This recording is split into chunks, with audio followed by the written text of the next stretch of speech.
Welcome to Berkley Behind the Bait. This week we're talking about the deep hit stick, and I'm joined by walleye aficionado Brandon Stanton, also a farmer, and we'll talk about that in a little bit.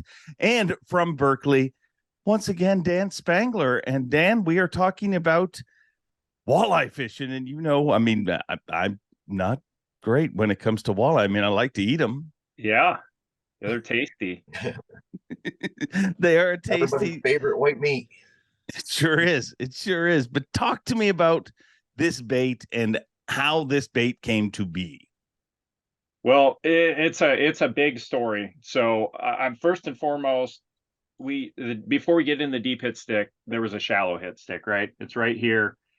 We actually had 5 sizes of this bait, and it's a shallow minnow style profile bait that's designed for trolling and casting. It's actually one of the best jerk baits out there. It's the best sleeper slow rise jerk bait on the market, in my opinion, for bass and walleyes. So, and it has the flash disc technology.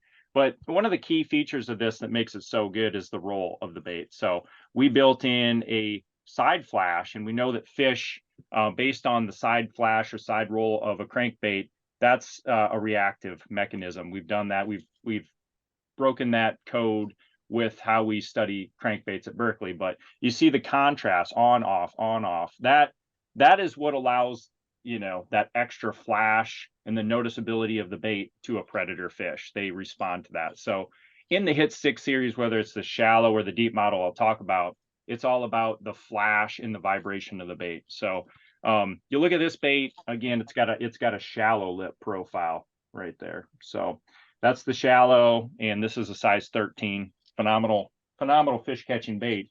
And then this has a skinny profile, the original hit stick.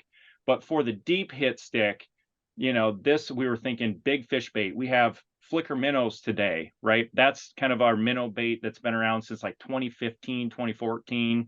Won a lot of NWT championships and a lot of other tournaments professionally. So it has a really good track record, but it has a tight action, and it fits certain windows and criteria. With the deep hit stick, it's a bigger bodied bait, and we wanted to go for more of a wide action profile. So more, instead of a tight action, imagine the tail wiggling from behind, you're coming up as a fish, and you see a tight tail amplitude. This is going to be a wider amplitude bait with a more exaggerated big flash compared to, say, a bait like the flicker minnow. So I'll show you the sizes here. We actually have 3 that we launched. We have a number 9, number 9. So the whole thought behind this is inland lakes, and it's still big enough to fish in big lakes like Lake Erie, right? That's a number 9. Then we have right next to it a 10.5. So this is going to be your in-between size from the 12 I'm going to show you here in a second. This one, again, you can fish it in inland lakes and fisheries, but it also fits that big lake profile. And then we have the big dog of the series, the 12. So here they are, all right here. The 12, this is your big, like, hey, you're going to go to Erie, you're going to go to the Great Lakes, you're going to fish this big bait. Some really cool, interesting features is that we went high-end details with these baits. After developing baits like the Stunna, and people that know me, I would say I'm a geek when it comes to developing baits that I want to try to make look high-end, look realistic. So if you look at this color, this one, it's kind of a golden color. I think we call it golden alewife. Kind of looks like a lot of different things, a golden shiner or an alewife, which resonates up, obviously in the Great Lakes. But if you look at the attention to detail, we have the really cool eyes. Eyes to me are the icing on the cake that brings things to life. If you put an eye that doesn't look good on a bait, to me, it makes it look like the value of the bait goes down. So high-end cosmetics, very super subtle scale details, a lot like the Stunna, which again, that's one of the things that I look at as a high, super high detailed bait.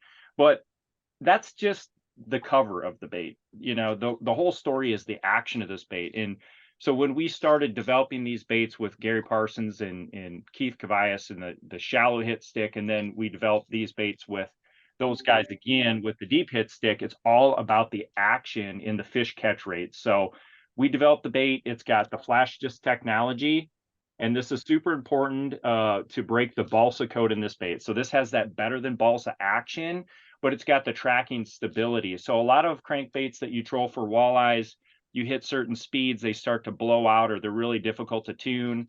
And I took that to heart with this bait. When we developed this bait with the team, we wanted to make sure that it had a low center of gravity weight, so it tracks optimally straight.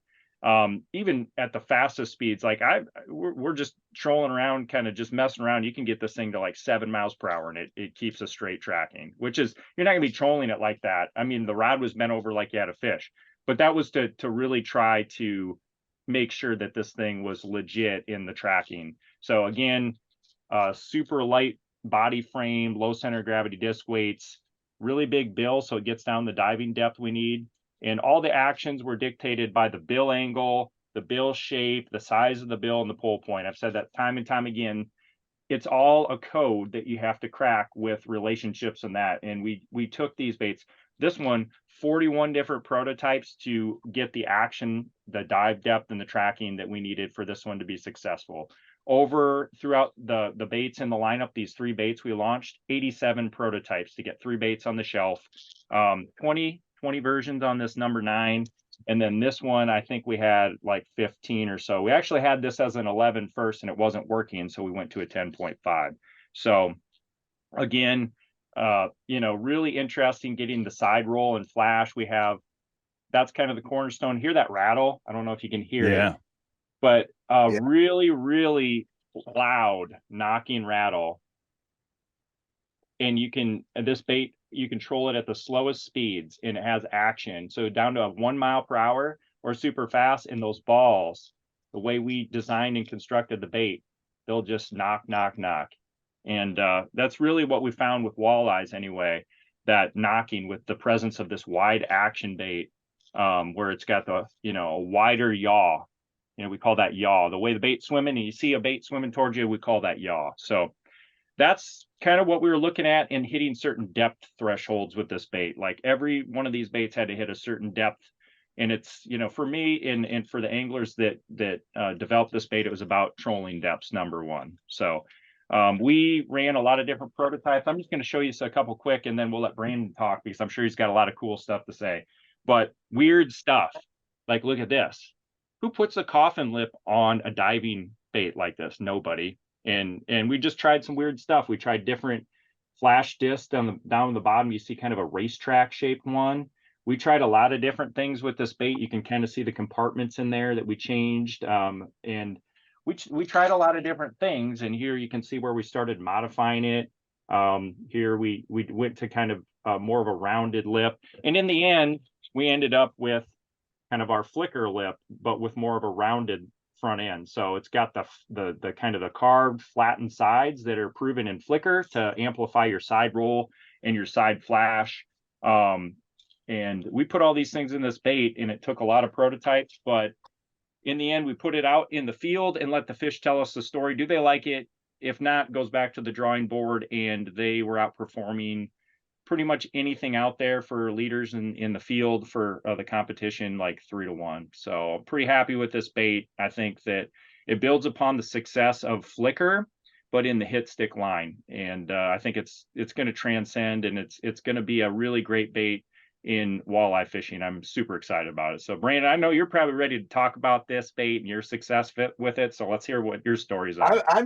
I'm learning listening to you, because a lot of what I got to say, you just explained to me. The flash this year, when Steven sent me these prototypes to run, they were just whacking them. I got tons of video I sent in, and the biggest thing to me, the key was the stability and the speed, and they float. So I could bump my boat up to like 3.5 mile an hour, which I like to cover ground, and I like to troll fast, because when I'm guiding, it's all about putting as many fish as possible in the boat. I'm not looking for that one big one like on the tournament trail. And these things, I trolled them, and I trolled them up to 3.5, 4 mile an hour catching fish. And right out of the package, they were true. And that was huge to me. The other thing is, I like the different sizes you made, because I fish the Great Lakes, and the number 12s are our go-to basically spring and fall. But when the water gets warm, we've always been flicker. Flicker is our thing, you know, and you can snap weight them and all that. Well, you put these things at 3 mile an hour in the summer and get them aggressive fish, and they're running true where we were blowing flickers out at 3. And it's just been a game changer, man. We cashed some checks this year with them. The emerald color, the alewife color you just showed was our go-to. That was the hot. I mean, they sent us all different kinds of colors, but I pretty much had 8 of them on constantly. It was that. I love it. I was calling Steven and I was calling, you know, Brad Rutherford, and I was like, this is the bait. And I talked to Keith and Gary a little bit on it, because I was looking for a dive curve, and they do dive a little deeper than the flickers in the 9 series or the competition in the 12 series. They dive a little deeper, and that's good too, because anytime you can leave off a snap weight or you can leave off a dipsy or something to get these things down, that's one less time you got to handle your line, and it's more fish you catch. And this bait is awesome. Brandon, what areas does this bait, is it particular areas you fish this area, or what kind of areas do you use this bait or find it successful in? Well, let's say May and June, the fish are post spawn, they're just moving out, they're in a little bit shallower water. We're not getting any deeper than, say, 6 foot to 20 foot. So I like the 9s. But in the summertime, when it gets hot, we're moving out to 50, 60 foot of water in the Great Lakes, you know, and that's where these deep divers, I mean, they really shine.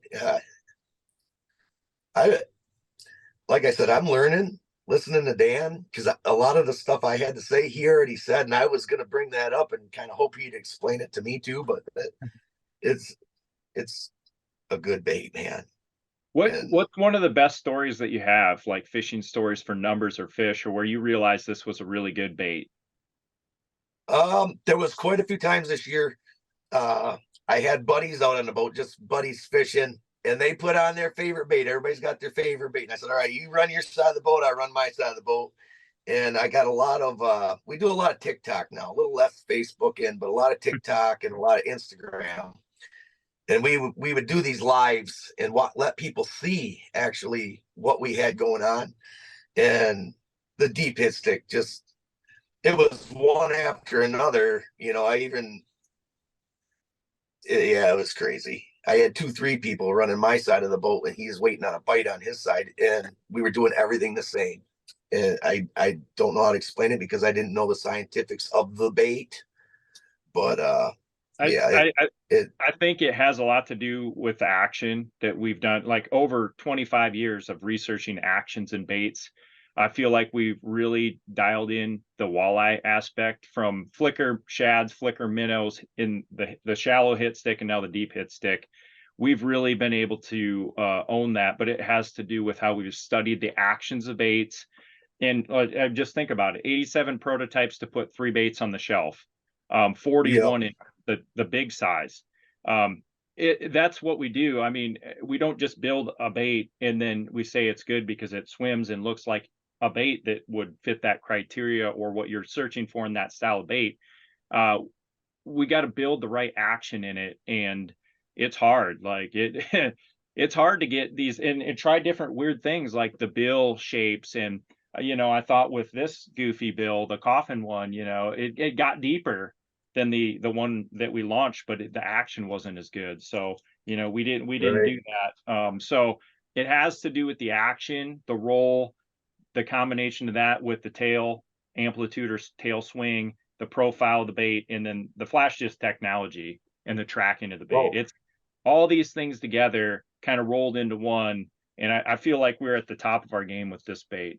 And I feel like the stories are actually the perfect bait. I mean, it falls into everybody's fishing style. In another month here, we're going to be trolling the 12s, and we're going to be trolling at like 0.8 mile an hour to 1 mile an hour. And it's awesome at that speed. And like I said, you can take it up to 3.5 mile an hour. It's awesome at that speed. The rattles in it if you shake the rattles in that bait compared to the other baits that people are fishing the big lakes with, it's not even a comparison. The rattles, and I think rattles are key out here when there's not much bait in the water, when you're trolling this big empty bowl, you know. Yeah. Brings them in. I mean, you're covering a lot Yeah, of water. Definitely.